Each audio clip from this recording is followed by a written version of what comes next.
আবাস যোজনার ঘর সেটাও কি দেখেছে? মুসলমান, হিন্দু, খ্রিস্টান, জৈন না বিজেপি সবাই পাইছো না পাওনি? লজ্জা করে না তোমাদের?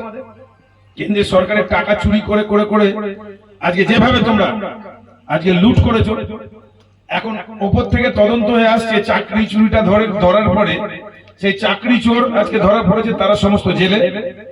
এরপরে পৌরসভায় চোর ধরা পড়েছে, পঞ্চায়েতে কিছু কিছু জায়গায় ধরা পড়েছে কোর্ট করে, কিন্তু এই পঞ্চায়েতেও আমরা এসে তদন্ত করব। যে কটা এই প্রধান উপপ্রধান যে কটা এই তৃণমূলের ছোটখাটো নেতা আছো তৈরি থাকো, কোথায় যাবে তোমরা এটা ধরবো আমরা। পঞ্চায়েতে যেভাবে টাকা ড্রেন করেছো, চুরি করেছো, হ্যাঁ আজকে যে দুর্যোগ হয়েছিল সেই দুর্যোগে যার বাড়িঘর ভেঙে গেছে, ছাদ উড়ে গেছে, পাবে না। আমার কোন আত্মীয় পরিজনের কার দেখবে প্রত্যেকটা নিজেদের মা, মাসি, পিসি সকলের নাম দিয়ে দিয়েছে, কার শাশুমা, মামিমা, মাসিমা সবাই কি হয়েছে না তার তালির একটা কানা কেটেছে 20,000, আর যার গেল সে পাবে না।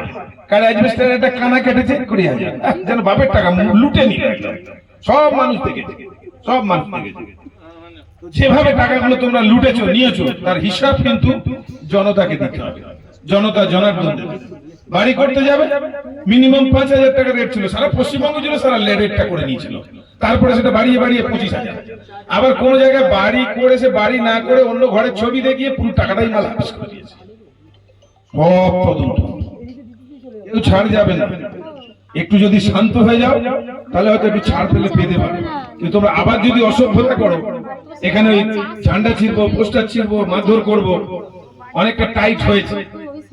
মাঝখানে বেশ মারধর করছিল, যখন এবার আমরা ঝাঁপিয়ে পড়েছি, কেস কাটারি হয়েছে একটু। কেস তো আর ওই আত্মীয় পরিজন দেখবে না, নিজেদেরই হাজিরা দিতে হবে। ওই হাজিরা দিয়ে এসে সেদিনকে এসে যে আজ বসে নেই, বেকার গাড়ি ভাড়া গেল, টাকা গেল, এসে মদ খেয়ে এদিক ওদিক করছিল, কে একটু ছবি তুলেছে, সেই জন্য সব আবার আগে মারছে। যা কি হলো, আমরা কি না করে ফেললাম। তারপর কি হয়েছে সেই